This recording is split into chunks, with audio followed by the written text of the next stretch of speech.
के साड़ोला है तो के साड़ोला साड़ो ही तड़िया सुनो सिद्दीक़ हबीब बसा गदवा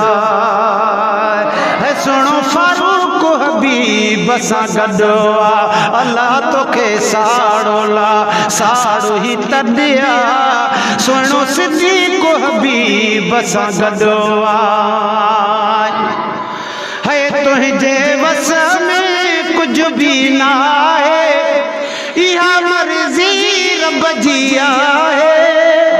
थियो आशिक धारन कढिया अल्लाह थियो आशिक अवां खे ख़बर हुंदी चओ सुभान अल्लाह। हज़रत अबू बकर सिद्दीक़ रज़ियल्लाहु ताला अन्हु फरमाए थो पंहिंजे जमायतन के बसाबन सगोरन के तो मुंहिंजा साईं ही दुनिया मां जॾहिं मां वफ़ात करे वञा त मुंहिंजो जनाज़ो हबीब जे रोज़े अॻियां रखिजो हबीब जे रोज़े अॻियां रखिजो जे कॾहिं अंदर रोज़े मां आवाज़ अचे त हिन खे जाइ ॾिजो अंदर न त पोइ मूंखे वरी जन्नतुल बक़िया में जाइ ॾिजो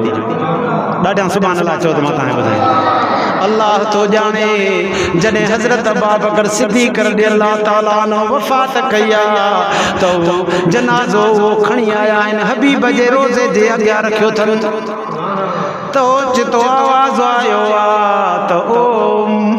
अदा ही मुझो हबीब आइने हबीब के मु हबीब सा मिलायो चओ सुभान अल्लाह। है सच्चा आशिक असहाब सारा अरबी के थई ॾाढा प्यारा बेअदब के खबर न कढिया अल्लाह बेअदब के खबर न कढिया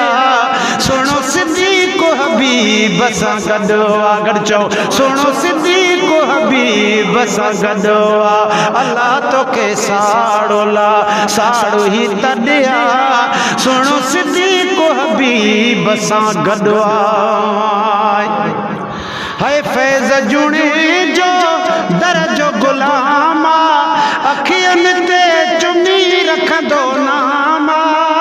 कया सदड़ो त मिलंदो सदवा अल्लाह कया सदड़ो त मिलंदो सदवा सुनो सिद्दीक़ हबीब सा गदवा अल्लाह तो के साड़ोला साड़ो ही तड़िया